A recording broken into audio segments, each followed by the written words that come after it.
Hi, I'm Derek Miller, President and CEO of the Salt Lake Chamber of Commerce, and I am pleased to be joined today by Miles Hansen, who's the President and CEO of the World Trade Center Utah. Together, the Salt Lake Chamber and the World Trade Center Utah are celebrating Global International Business Week.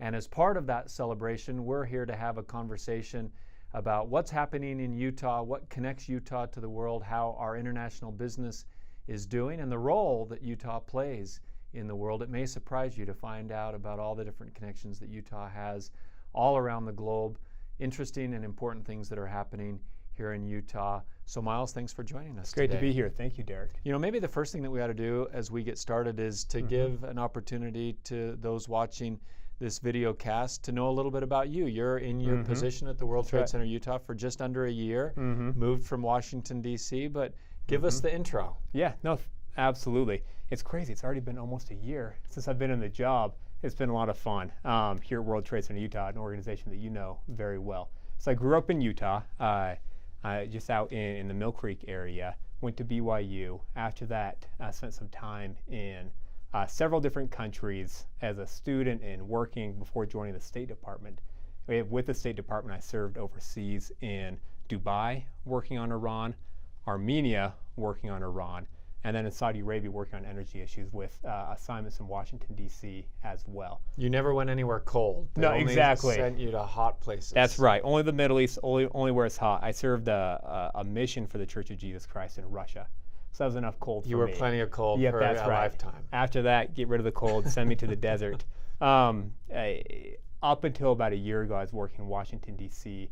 At the White House on the National Security Council staff, working on Middle East issues.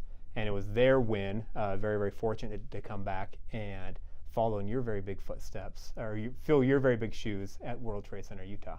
Well, we recruited you to come back to the state. You are impressive on paper, even more impressive in person. We're glad to have you back in Utah leading an important organization. We're going to get in just a moment to some of the things that are happening at World Trade Center Utah and the resources that you and your team provide to Utah businesses. But before we do that, let's set the stage a little bit. Yeah. Tell us about the current state of international business in Utah. Yeah, Derek, international business is really the core of Utah's economic growth. If you think about it, Utah, what makes us different from every state around us? What's our comparative advantage? And that's how international we are as a people. It's a part of our DNA. We speak 130 languages here, which is more than any other state in the country. And so what sets a Utah business apart is that from day one, those companies are thinking international. And that's actually something that an observation that I heard last week from HSBC, one of those international banks in the world. They have an office in Denver. They set up a few years ago. They spend far more of their time here in Utah than they do in Denver. And it's because Utah companies are engaging internationally early on in the life cycle of those companies and then continuing that as they grow. And when we look at the data, we can see this backed up. And so last year, Utah exported $15 billion of goods spread out across 30 industries that support 3,500 small businesses and 1 in 5 Utah jobs. When I was at the World Trade Center Utah, we were the 6th fastest growing export economy. I read just the other day, now we're the 4th. So look, you're already exceeding all expectations. Exactly. If you look at that trajectory over time, Utah's economy is becoming increasingly international. And again, it's just tapping into that resource and the asset that we have here in the state with a tremendous amount of international experience. Utah engages with the rest of the world in a very unique way. And that translates directly into success for companies, which then leads to economic prosperity for the state. Trade is a hot issue. Yeah. Not a day goes by that we don't hear about it in the press, whether it's trade war with China, potential new sanctions. You referenced Iran and the work that you did with the State Department. People are concerned about what's happening in trade. They're interested in what's happening in trade, but it's hard to tell what the future holds in store.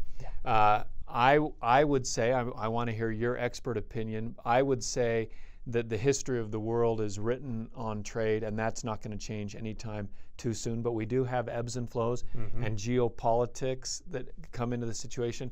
Where do you see the future of trade, and what role will Utah play in that future? I think you're exactly right. I think that we are seeing that the extent to which the world is globalized and the world is shrinking or flattening, depending on which example you like best, that all is accelerating, which means that the U.S. economy, or the global economy, the U.S. economy, and Utah's economy is inevitably going to be more closely tied with the fortunes or not of the rest of the world.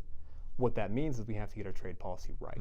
I think what we've seen over the past 12 to 18 months is with the current administration taking a look at the global landscape and grappling with the question of, with this changing economy, with this increased globalization that's occurring, how do we formulate and execute trade policy in a way that's going to help ensure that the United States is able to continue to compete and win in international markets?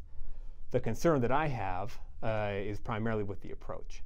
And I think that right now you see heightened geopolitical tensions, heightened nationalism. And so I think that at times people can be short-sighted and focus too much on very strictly defined national interests without thinking through the implications for what happens internationally, with what happens here domestically, with some of the policy choices that we've been making as of late. I read a newsletter that came out of the World Trade Center Utah this week that addressed the issue just as you have, and then talked about the opportunity that it actually presents to Utah and to Utah companies to actually go out on their own and to build relationships that they don't necessarily have to wait for the U.S. to lead out. As a state, we can lead out. We're doing that with trade missions. Businesses around the state are doing that. And of course, the mission of the World Trade Center Utah is to support them in that effort. Tell folks who are watching this about the different resources that the World Trade Center Utah provides. Yeah, World Trade Center Utah, we exist to help Utah companies identify and take advantage of international growth opportunities. And so you can break that down into one of three different buckets. One on export promotion. And so if a Utah company, maybe they are thinking about going international for the first time. Maybe it's a company, they've done a lot with Canada and Mexico, but they're looking to jump to Asia. We have the expertise to sit down with these companies to understand where they are in this process of going international, and then helping identify resources, some of which we have, some of which we can help with connect them with our partner organizations, so they can get a very good sense of what the opportunities are, what the process is, what the expertise in the service providers and the connections in the international market, what they are, so they can get plugged in and start growing their business internationally. We organize, you mentioned the trade missions with the governor-led trade missions. We're going to Europe in June. We'll be going to Switzerland, France, Italy, with key focuses on infrastructure, aerospace and defense, and life sciences. In September, we'll go to Japan and Hong Kong with the governor. There we'll be focusing in on life sciences, again, aerospace, and financial services. And in addition to that, we do many trips. We average just under a trip per month, where oftentimes they're more industry specific. So for example, in January, we took a group of 10 Utah outdoor companies to a trade show in Germany, the largest trade show in the world, ISPO.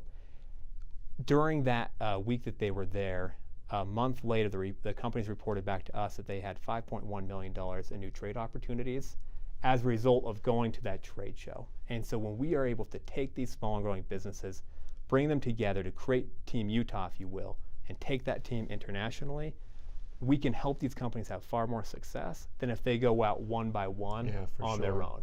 So where can our viewers find out more information about the resources for World Trade Center Utah? Yep, you can go to WTCutah.com. On our website there, we have an overview of each member of the team and the various programs that they are running. Also a list of all of our international trips, both the outbound as well as the inbound.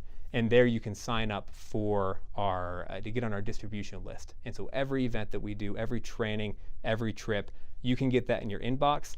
Not everything is going to be applicable to every country or every company, but as you look at that and you see things that would be helpful, reach out, come in, participate, and we'd be happy to plug in and support the great work that you're doing. Excellent. Last question. Yep. I find that people learn best by real-world examples. Give us a couple of real-world examples of Utah companies that are out there competing in the global marketplace, and not just competing, but winning. Yeah, absolutely. I think that there's a couple chamber members that you know very well that are doing fantastic work internationally. Natalie Caddis runs Caddis Enterprises, Utah company that has grown steadily over the past several years. Some of their first international trips were made possible with grants provided by World Trade Center Utah. They now are leading out in their industry, growing very quickly, creating very fantastic jobs for Utahns right here at home, even as they're growing out and expanding around the world. Another company would be Polarity TE. They're a really exciting biotech company founded here in Utah just a little more than 2 years ago. They now employ more than 200 Utahns. The average salary is $120,000 per year. So they've created a tremendous average salary. So they are creating very, very high-paying, very high-quality jobs right here in Utah, and they are growing in the Gulf region, in the Middle East, in Saudi Arabia, in the UAE, in France. They came with us on a trade mission last fall to South Korea and Taiwan, and have been moving forward there.